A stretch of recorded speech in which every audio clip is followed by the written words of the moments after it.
Hey, you. Yeah, you. Come here. If you read me, I promise I'll change your life. This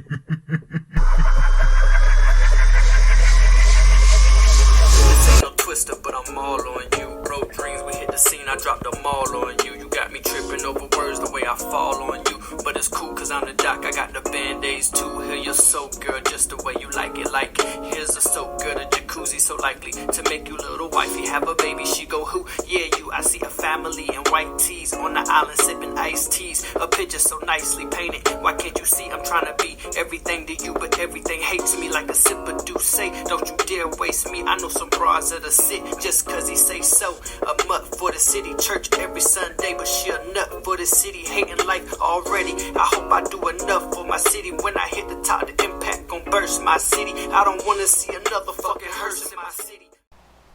Hi everybody, my name is Chastiny and welcome to my channel. If you're new here, pull up a chair, tell me your name. If you're a returning member of the family, yes, I just did all of this hair and makeup for that 30-second clip. Yes, I did. I regret absolutely nothing. Welcome to another episode of As I Read, where today we are reading The Cartel, Book 1 by Ashley and Jarquavius. God, someone please let me know if I'm saying that man's name right. I'm so sorry. The port of Miami brings in millions of dollars worth of cocaine every year, and the cartel controls 80% of it.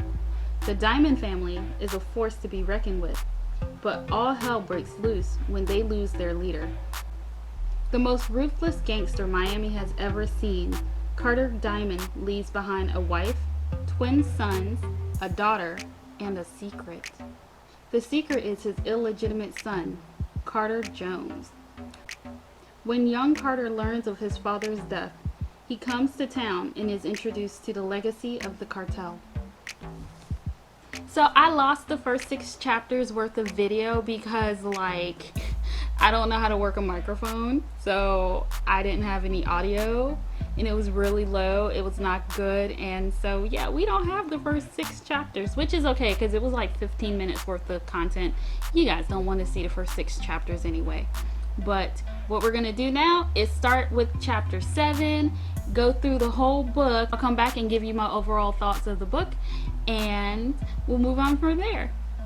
Product placement, MAC Cosmetics, but it's funny because the guy is complimenting her on her MAC Cosmetics. Like in his mind, he going, yeah, that MAC Cosmetic makeup is really just, she applied it just perfectly. And I'm like, how'd you know it was MAC? This family is awfully accepting of YC right now. Like, I still don't know you. Why you making decisions and slapping hands? Bro, who are you? This is why the family is going to come to a demise. I'm already predicting that. They are going to fall to a demise. Okay, so YC and Breeze are giving me this very incestuous kind of feel. Like, I don't know why, but I feel like it's very like they gonna accidentally do something, kind of like Cesare and Lucretia and the Borgias, but like it's very light. It could just be brotherly and sisterly love, but it feels weird. I think it's because of the way the guys were. Every time we're in one of the guys' mind, they were saying how beautiful she was, and I'm like, I don't think my brother would go along going, oh yeah, my sister is beautiful with her pretty face and stuff. I think my brothers look at me and go, ew, girl, you's a contract killer. How are you gonna just let this guy just take you somewhere and just be like, cause pitter patter of my heart. This is the dumbest contract killer. This is why the other girl died, by the way. Just saying. Wow. Just saying. Am I the only person that's like, y'all on a beach, there's sand there. I don't think y'all should be doing this on a beach towel, like unless it's one of those beach towels where sand gets on it and then it falls in. Okay, that is the most irresponsible thing I have seen. Well, not the most irresponsible thing, because killing people is not responsible, but you use protection. Okay, I'm about to prove how much I don't know about the drug business by asking this question. Every time I've seen a movie about people making meth or cocaine or whatever it is, the women packaging it are always topless. Now, I seen it in the movie and I thought it was just for shock value. Maybe that's how the misogynist men wanted the women to be, you know. I thought that's what it was. But now it's in the book. So now my question is, are they topless so that their clothes don't soak up the cocaine residue? Which is weird because I would think you would want the clothes to soak up the residue that's already going to be flying around, because if it soak up into the skin, won't they just get high off they anyway? Like, I don't get it. I don't understand. Please, somebody please let me know, why are the women who are always cutting and measuring the drugs are always topless? Why? Okay, I'm no drug dealer. Not me. Not at all. I'm no drug dealer. But what I am is smart. What I am is business minded. I would never give up any business, no matter how small it is compared to the new stuff I'm about to do. That's my money. What you do is you take your small business and you run it along with your big business. You just get better henchmen to do the job down there. You connect empires. You're always growing. The Plantagenets were always trying to grow. At least the first one was. His son John, though, lost it all. But that's a different story. Don't ask me why I know so much about the Plantagenets. Just know that I do. Mecca got himself a little girlfriend, but he was also the one cheating on her, and we get explained to it by saying on again, off again, but really she's the one that got his heart.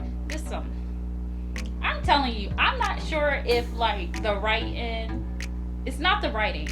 I'm not sure if like the writers are like, yeah, trying to make up stuff to make it fit, or low key, I really think this is how guys be acting sometimes. Like they be like, yeah, you know, this girl, my baby mama, she's my heart.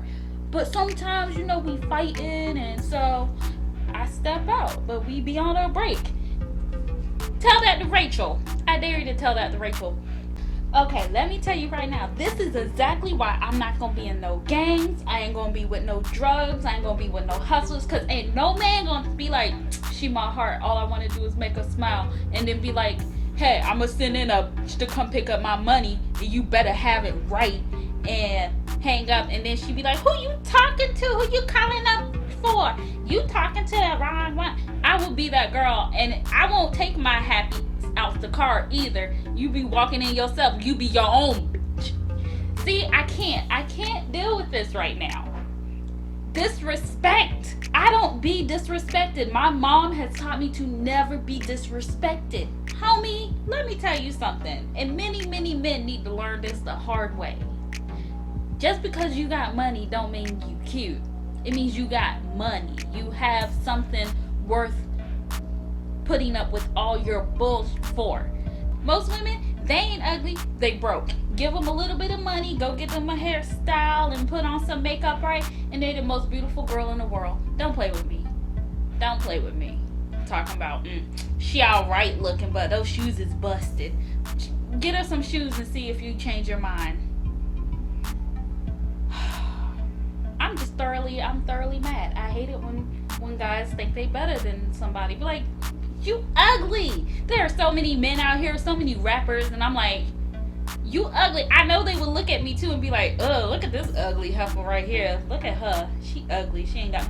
I'm like, I'm not checking for you either. And they ain't got no real self-esteem, because without their money, they ain't nothing. Without you, if you got money and you acting like this, without your money, you ain't nothing. Lose all that money and see who's checking for you. Even the ugliest girl wouldn't even give you attention. Don't play.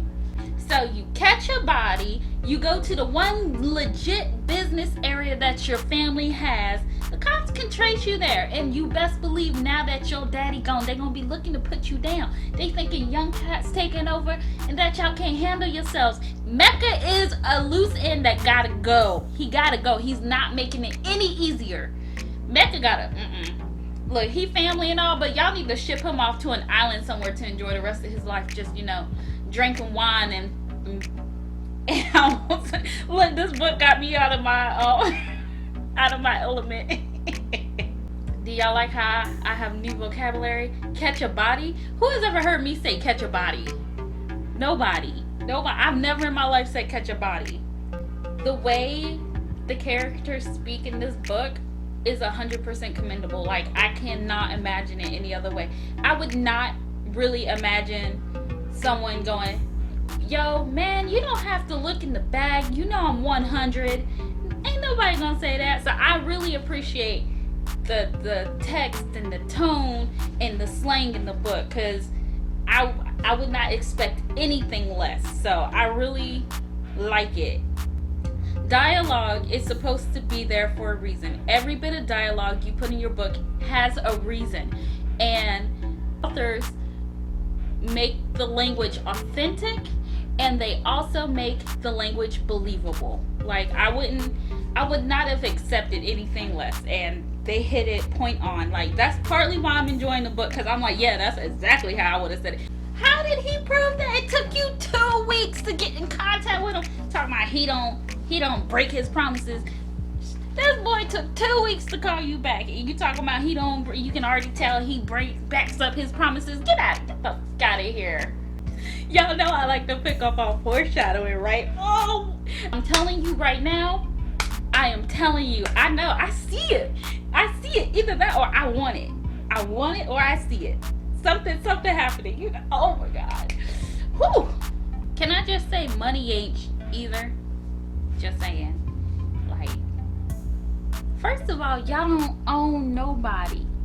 Who do you own? You own women? That's some bull. Lies. It's all lies. I tell you, all lies. It's all lies. They lying to you. They lying to each other. They lying to themselves. It's all lies. Oh dear God. So you just gonna let him go through? Like, no wonder so many people are getting killed in this book. The first line of defense sucks. He just walked in and said, yeah, I'm here to see my brother. And she goes right to the back. She don't know that's his brother. He new to the whole family. She don't know him, and she just gonna let him go to the back. This is why everybody getting killed. Why are the women in this book so stupid? Why are y'all so dumb? Why? Don't you have any respect? You can't let the passionate lovemaking just be like, oh, okay, forget it all. I'm in love. Maybe my standards are just too high. Maybe I just respect myself just a little too much. Or maybe Chastiny, is just a prude. There are 7 books in this series. Ain't no way Mecca making it through all 7. If he does, I'll be surprised. I'll be shocked. I don't respect Mecca, not one bit. I don't respect none of them, really. Do I? No, I don't respect nobody in this book yet. What do you mean that's not what it looks like? It is exactly what it looks like. No matter how trash Mecca is, it is exactly what it looks like. Why? Why are you doing this to me right now? Why? Oh my God! Oh! This is something I can't even tell you, because if you do read the book, it's gonna be a major spoiler. Oh my God! I'm trying not to talk too much because I have candy in my mouth and I don't want to choke. But for real though, whew, I'm about to have a heart attack. What? Why though? Why? I'm so sad. Like, why he had to go? I didn't even like him like that. Yo, stop playing with me. Stop playing. Oh my God. It's not even like a paragraph into chapter 14. Stop playing with me. I better have read that wrong. I didn't read it wrong. Oh dear God. What? Stop playing with me. I'm gonna tell you right now, the running lines in this book is diamonds are forever, nah mean. Okay, so there's a new chemistry thing going on, right? Breeze and and one of the new henchmen guys, right?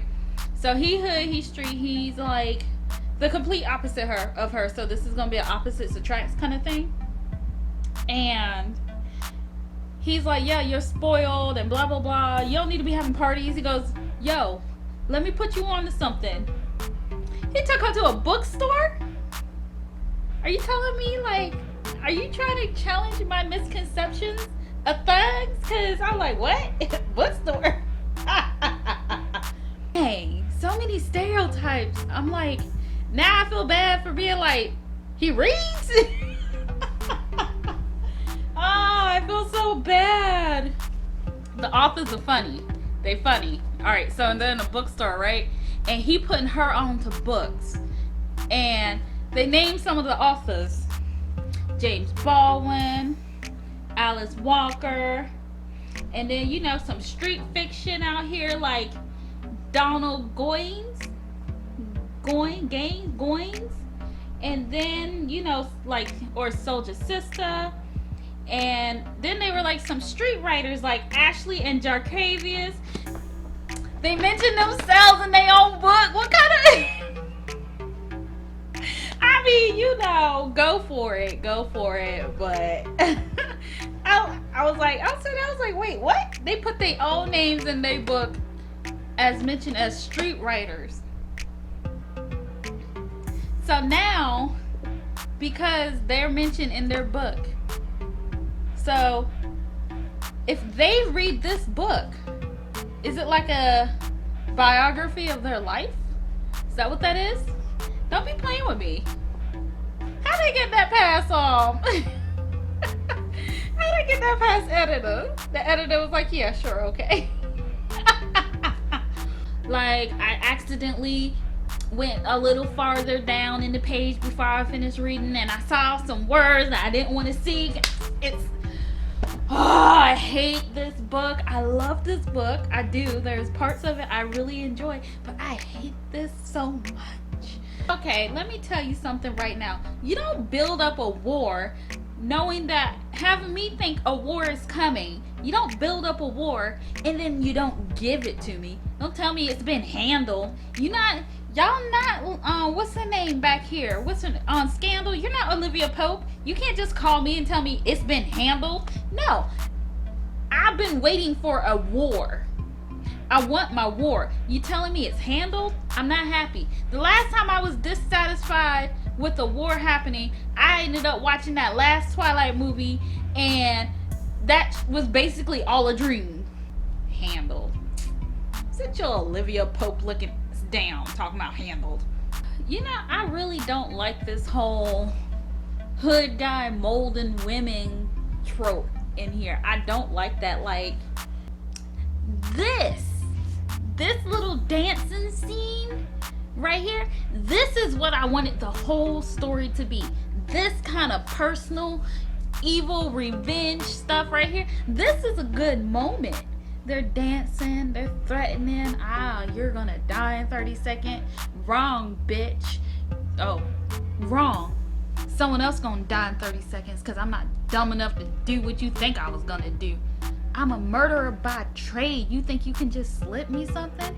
Think again. That's that kind of personal destruction I was looking for. Why couldn't this book be this whole thing? Like, this whole scene right here, it couldn't been this book? Just this part? This is a good part. Why couldn't this whole book be like this? I hope with the next the next 7 books that it gets better. I really do, because I feel like the more you write in a genre, the better you get with it. Like, you can't lie to me. Chapter 23, I haven't even read a whole sentence in chapter 23 and I already knew. I had suspicions. I had my suspicions. I freaking knew it. Yo, this last chapter is bad, bro.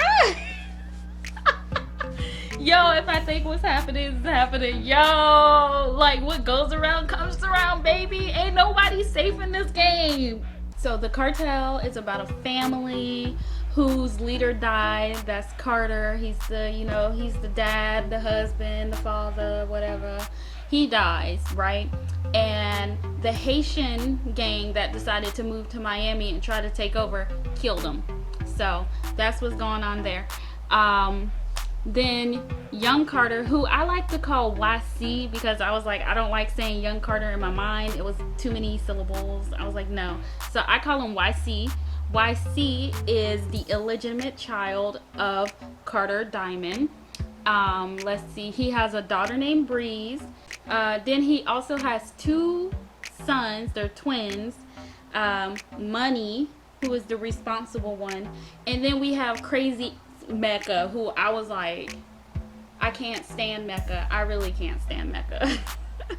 We also have his wife Taryn, who she was a nice lady, I guess. So this story is told in omniscient view. That means we are in everybody's mind, and I mean everybody. Whoever mind we need to be in at that moment to move the story along, we will be in their mind, and we will know how they feel. And it was very jarring to jump from person to person, because normally when we jump from person to person's mind, maybe there's a separation in chapters, or maybe there's a separation in a paragraph, like there's a space or something, or also like the three little stars in the middle of the page that signals that we're about to jump to either a different setting or a different person's mind. I personally would wish they did that. They didn't do that in this book. There was times where I was reading it and it jumped from like one story to another, one person to another, and I had to reread it and be like, wait, who? If you watch my last video about the tag and the romance, I mentioned that in the Cartel that it took me for a loop because the language is graphic, the sex scenes are very graphic, and the murder is very graphic. And it just, I don't know why I didn't think it was going to be like that. I haven't read anything that graphic in a long time, so it surprised me. But I'm going to tell you right now, if you flinch at the N-word, this book is not for you. Because this dialogue is so true to what I think a gangster sound like. He drops the N-bomb like every sentence. Even for me, being who I am, the N-word is in my lexicon. But I'm black, I can have it. It's kind of the one thing we get, right? But you know what? I wouldn't expect less. I would not settle for less, because this dialogue was so true to the characters that it was so interesting how, even though I was low-key like, wow, this is a lot of cursing, at the same time I was like, yeah, this about right. This is how I think it would be. This is how I've heard it portrayed in movies. Like I said earlier in the video, language is very important. Every word counts in a book, because every word is moving the story forward, whether in dialogue or in description. So I think they use the dialogue very, very well. Like, I'm kind of impressed. Also, I learned some new vocabulary words. Like, they were sitting there, they're like, yeah, I caught a body, I got the heat on my, I'm packing my heat, which I kind of knew that one. In the book, like, you know how some people just have their sayings, like, again, like Game of Thrones, everybody has their saying, like their house saying. A Lannister always pays their debts, stuff like that. In this family, in the Diamond family, their saying is, diamonds are forever. Let me tell you, that's repeated throughout this book. Diamonds are forever. Diamonds are forever. And I was like, yes, diamonds are forever. House Diamond over here. Another thing that they just kept saying that I was just like, it didn't catch me off guard, but it reminds me of Trevor Noah's "Nah mean." Because it was so funny, because it's like everybody's talking to be like, yeah, you know what I'm saying? Nah mean? Okay, I don't really like many characters. I'm not very attached to these characters. Not really. Like, I think the character I'm more attached to is the character I actually really don't like at all. I do not like Mecha.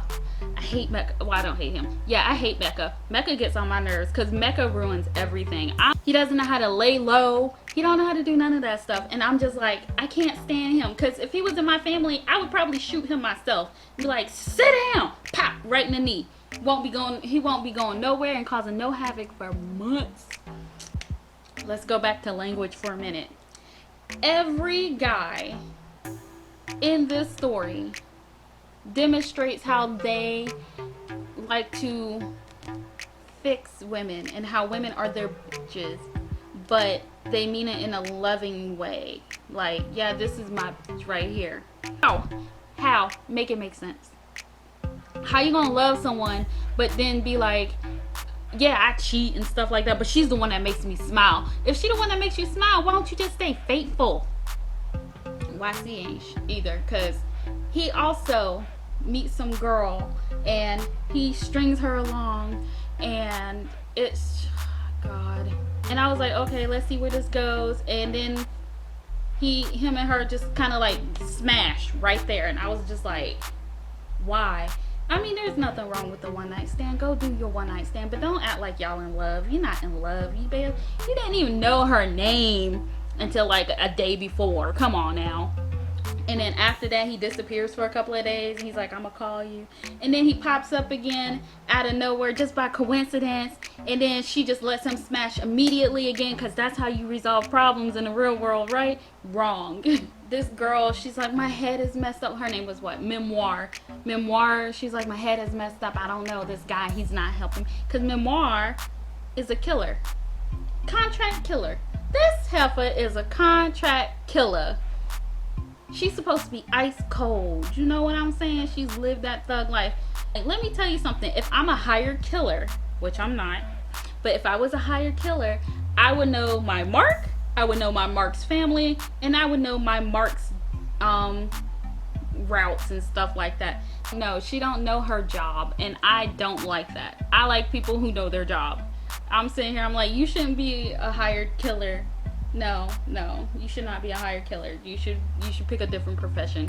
I wanted her to be better, but there was a spark of hope, like I said earlier in the video, where they were doing the dancing and stuff like that. That conversation, that little mind game right there, that's the spark of hope. That's the only reason I'm gonna read book 2. I don't like YC because even though YC was like, yeah, I run Flint, Michigan and I know the game and stuff like that. Okay, yeah, whatever. He's talking about, like, when he first met the Diamond family and he was looking around, he was like, look at this nice house that they grew up in this mess. I ain't even get nothing. I don't have anything. I grew up in nothing. This motherfucker grew up in a $200,000 house that his dad secretly paid for, and he had $1,000 a week in his pocket that he just thought his mama gave him. And I'm like, you from the streets? For real. I've never grown up in it. I'm more from the streets than this mo. And I was sitting there, and then I really started thinking, why in the world did YC not go to college? He grew up in an affluent neighborhood. That means he had access to different schools. He had money because his dad, even though he didn't realize his dad was doing this, his dad gave him money. And I'm sitting here like, why did he turn to the streets? He had opportunity. He could have went to school and been a businessman. In fact, all of these kids had opportunities. All this money, you telling me none of them were like, their dad was like, yo, you gotta go to college, you gotta be, because their dad was like, yo, sons, I don't want you to be part of this game. This is a dangerous game. This is not where you want to be. I want you to be better than me. But he didn't require them to go to college or nothing. He basically let them go get into the game by not like forcing them to go do something. And so you're telling me that this rich man who doesn't want his kids in the game didn't make them go to college, even just to experience it? Nothing. That's the dumbest thing in the world. And that's why money can't run the real estate thing. What he know about business? What? Did his daddy take him to go learn about the business before he died? I don't think so. Talking about I know man. See, this family is so ill-equipped to handle what was passed down to them, and oh God, and I blame the patriarchy. I blame their dad Carter, because I was like, how are you not gonna prepare them even for the look? He could have sent them to college, got them business minded, and they could have run the drug business better than he probably could with a business minded thing. But no, what he do? He just let them be spoiled little brats. That's why Mecca crazy as he is now, because he is a spoiled little brat. I'm mad. Oh man, that pissed me off. This book isn't really about like drugs or anything like that. Like I'm not learning anything about the drugs and I'm not gonna learn it in this book. The family, the Diamond family, is actually very reactionary to the Haitian family that's trying to take over. I remember there was a talk. Someone was giving a lecture about writing, and they said that you want your character, your main character, to be doing things and not just reacting to things. And that's what's going on in this book in particular, the first book. The Diamond family is reacting to what the Haitian family is doing, and the Haitian family is doing all the work because they're killing people, they snatching people. They kept bringing up a war. They were like, oh yeah, we're gonna have a war against the Haitians. And so you know me, I'm messy. I love a good war. The war didn't happen, as you saw earlier. I said the war didn't happen. It was handled. This is how I see the story. It's like a teenager living in their house and their parents do the drugs and stuff like that. Like their parents are the cartel people and the kids are just like, yeah, we just have money and I can go shoot things, bang bang bang. And that's all. That's really what it is. It's kind of like the surface, like the kid, like the adults that are supposed to be in charge of the cartel right now, they are legit just kind of like the surface level stuff. So while the cartel and the drug and the gangbanging is going on in the background, like we're being told behind this door is all the gangbanging stuff that's happening behind this door. But right now we're worried because Marcus poked his finger. There is like, okay, so this book is written by husband and wife, right? So look, when I write stuff by myself. So I only have a meeting with me. I would love to have seen their like little team meetings about character development and plot and descriptions, because I was like, I want to know who decided that someone should have an 11-inch penis. Okay, we have to give this guy a penis. What size penis should we get? We can't give everybody an 11-inch penis. Alright, so the last thing about this book is that it ends on a cliffhanger. And that's why they call them cliffhanger. That kind of cliffhangers, I was like, nah, can't hold on much longer. Like, if this was their first book that they put out this year, I would be like, why would you end it like that? Now I gotta wait a year. Like, the only person at this point that I will allow a cliffhanger to come from is Miss Rowling, even though she's been having problems lately. I don't know. She's making it hard to like her. Come on now, JK.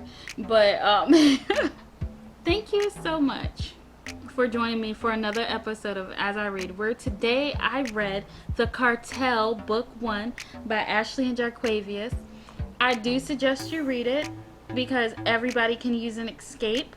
I will be reading the next 2 books because I already have them and I believe that the writing will get better. I think I gave this 4 stars. I probably would move it down to a 3 because the more I think about it, the more I'm just like, nah. But yeah, I'd say like 3 stars, and I hope you guys had a wonderful weekend. Thank you so much for joining me for this episode of As I Read. I'm very grateful to be back. Any information about this book will be in the description box below.